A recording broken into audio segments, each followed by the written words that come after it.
Halo Sobat Hukum, balik lagi masih di channel kita Tercinta. Kali ini kita kembali menjawab beberapa pertanyaan guys. Salah satunya adalah yang saat ini ya, apalagi kemarin tuh banyak sekali ditanyakan terkait dengan cover lagu. Karena di platform YouTube itu banyak sekali kita lihat orang-orang yang mengcover lagu. Sebenarnya dari sisi hukum seperti apa guys? Kita akan jawab pertanyaan itu di video kali ini.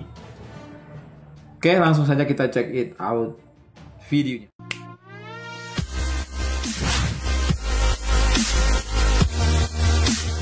Jadi kemarin kita heboh-heboh gitu ya, apalagi kasus Triswaka dengan Zidane yang kemudian banyak mendapatkan kritikan dari berbagai kalangan, khususnya dari penyanyi aslinya guys, atau artis yang asli ya. Jadi cover lagu ini banyak sekali kita lihat di YouTube yang menyanyikan kembali lagu yang pernah direkam atau dibawakan oleh penyanyi atau artis yang merupakan penyanyi aslinya, kemudian di aransemen ulang atau dinyanyikan ulang. Jadi kalau kita perhatikan tidak sedikit ya lagu yang sudah di cover orang lain ini yang bukan oleh penyanyi aslinya itu ternyata menjadi lebih terkenal guys daripada versi originalnya yang dibawakan oleh penyanyi aslinya. Ini kemudian yang jadi masalah.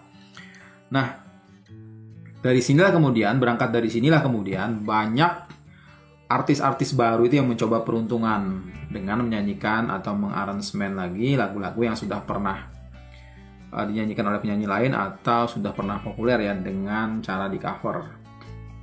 Ya tentu saja ini tujuannya ada berbagai tujuan ya. Bisa jadi ya biar lebih cepat terkenal, populer, kemudian juga tentu saja lebih cepat sukses jadi.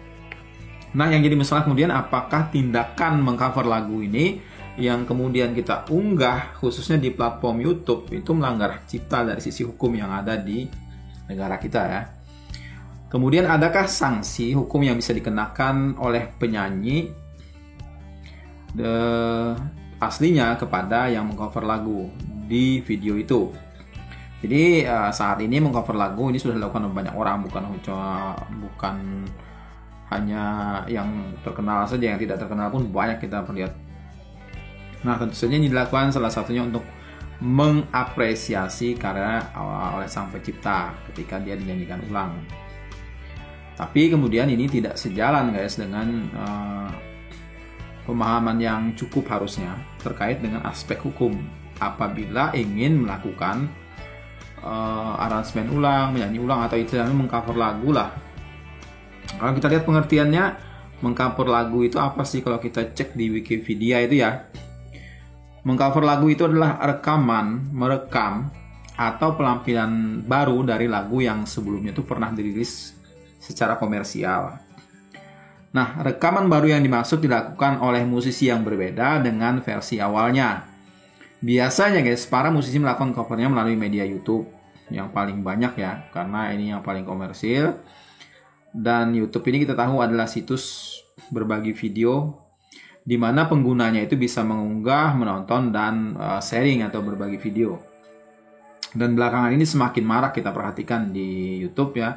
Para musisi itu yang mengcover lagu, kemudian marak akhirnya bagaimana sebenarnya terkait pembahasan masalah hak cipta dari video yang diunggah itu. Nah, kalau kita perhatikan di pasal 1 Undang-Undang Hak Cipta itu ya, nomor 28 tahun 2014, hak cipta adalah hak eksklusif pencipta yang timbul secara otomatis berdasarkan prinsip deklaratif setelah suatu ciptaan itu kemudian diwujudkan dalam bentuk nyata tanpa mengurangi pembatasan sesuai dengan ketentuan peraturan perundang-undangan. Nah, ini dasar awalnya. Ini adalah hak eksklusif milik pencipta lagunya. Jadi kalau kita lebih detailkan lagi, kita jabarkan lagi guys, hak eksklusif tadi apa sih ya?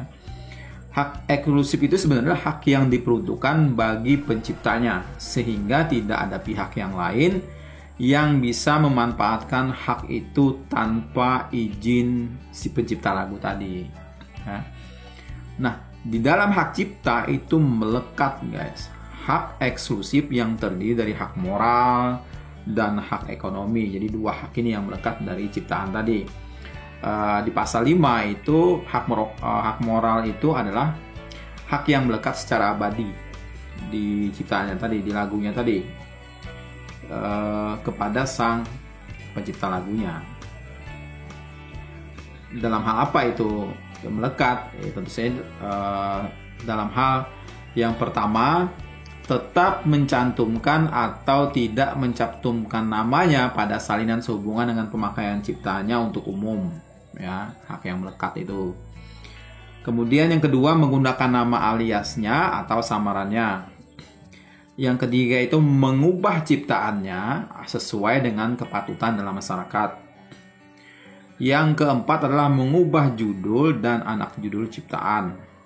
Kemudian yang kelima, ini 5 haknya, itu mempertahankan haknya dalam hal terjadi distorsi ciptaan, mutilasi ciptaan, modifikasi ciptaan, atau hal yang bersifat merugikan kehormatan diri atau reputasinya, guys. Ini adalah hak moral yang melekat di diri penciptanya tadi. Nah, kita ke pasal 8 Undang-Undang Hak Cipta itu ya. Ini menerangkan terkait dengan hak ekonomi. Ini penting sekali sekarang. Ini yang jadi masalah sekarang itu. Cuan, guys. Nah, cuan itu yang jadi masalah. Kalau sudah terkait dengan cuan, nah itu repot. Inilah yang disebut dengan hak eksklusif juga. Jadi pencipta atau pemegang hak cipta itu mendapatkan manfaat ekonomi atas ciptaannya tadi. Jadi kalau kita ke pasal 9, hak ekonomi itu bisa termasuk adalah penciptaan-ciptaan, kemudian penggandaan ciptaan dalam skala bentuknya ya, apapun itu. Kemudian penerjemahan ciptaan, yang keempat itu pengadaptasian ciptaan, pengaransemenan atau pentransformasian ciptaan. Kemudian yang kelima itu pendistribusian ciptaan atau salinannya ya, kopiannya itu. Kemudian yang keenam pertunjukan ciptaan, yang ketujuh pengumuman ciptaan, yang kedelapan komunikasi ciptaan, yang kesembilan itu penyewaan ciptaan, guys. Jadi itu hak eksklusif secara ekonomis melekat di penciptanya. Nah, apakah cover lagu di YouTube itu melanggar hak cipta? Jadi itu pertanyaan besarnya kan dari awal. Kemudian, nah, mengcover lagu ini, guys, termasuk ke dalam pengadaptasian. Kalau kita lihat dari hak eksklusif secara ekonomi tadi ya. Kemudian dia termasuk pengaransemenan atau pentransformasian ciptaan seperti yang tertuang di pasal 9 tadi dia kenanya. Jadi otomatis mengcover lagu ini bisa termasuk perbuatan melanggar hak cipta jika cover lagu itu dikomersilkan, guys. Kalau di YouTube itu dimonetisasi, ya kan? Jadi bisa mendapat keuntungan dari video atau cover lagu yang dia buat kan. Dan tentu saja syaratnya kalau itu mendapat keberatan dari pihak pencipta lagunya, itu yang penting. Nah, jika musisi cover ingin mengkomersilkan lagu covernya, dia monetisasi ya. Kalau dia misalnya tidak monetisasi, tidak masalah, tidak dikomersilkan.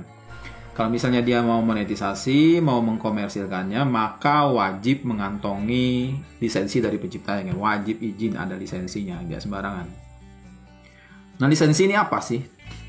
Jadi kalau menurut pasal 1 Undang-Undang Hak Cipta, angka 20, ini adalah izin tertulis, guys, yang diberikan oleh pemegang hak cipta atau pemilik hak terkait kepada pihak lain, diberikan itu untuk melaksanakan hak ekonomi atas ciptaannya atau produk hak terkait dengan syarat tertentu. Nah, pelanggaran terhadap pasal 9 ini diatur dalam pasal 113.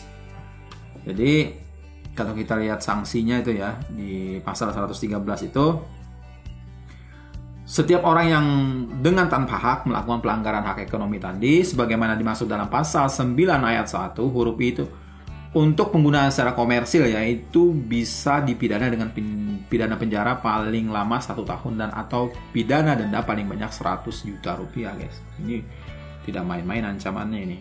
Kalau misalnya tidak memegang lisensi atau tidak ada izinnya. Jadi setiap yang kedua ya, Setiap orang yang dengan tanpa hak atau tanpa izin pencipta atau pemegang hak cipta melakukan pelanggaran hak ekonomi tadi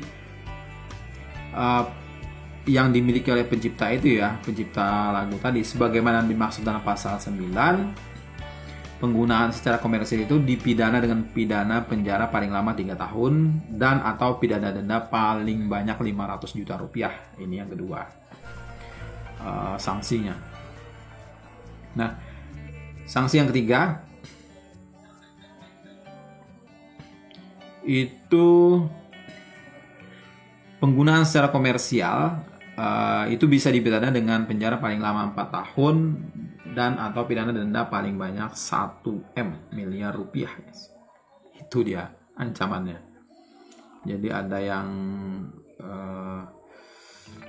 dendanya itu ya, ada yang 100 juta, 500 juta, 1 miliar, tergantung nanti pasalnya kena yang mana gitu.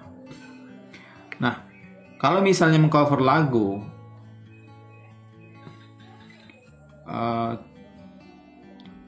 tidak dikomersilkan bagaimana? Itu tidak, kalau misalnya itu tidak dikomersilkan tidak masalah. Tidak termasuk perbuatan melanggar hak cipta. Dan tentu saja tidak mendapat keberatan, tidak dituntut, tidak dikejar oleh penciptanya seperti yang tertuang tadi di pasal 43 yang Undang-Undang Hak Cipta huruf D. Yang bunyinya itu pembuatan dan penyebarluasan konten hak cipta melalui media teknologi informasi dan komunikasi yang bersifat tidak komersial dan atau menguntungkan pencipta atau pihak terkait, atau pencipta tersebut menyatakan tidak keberatan atas pembuatan dan penyebarluasan itu ya. Itu guys. Jadi kalau misalnya kalian cover lagu, kalian komersilkan dan itu tidak seizin dari pencipta lagunya dan kalian upload ke YouTube, hati-hati ya. Kalian bisa kena pasal-pasal ini guys. Nah, itu terkait dengan status hukum dari mengcover lagu. Mudah-mudahan ini bermanfaat dan bisa menjadi rujukan. Terima kasih sudah pantengin channel ini dan tonton video ini. Jangan lupa like, share, komen, dan subscribe. Kita akan berjumpa lagi nanti di video berikutnya. Ciao.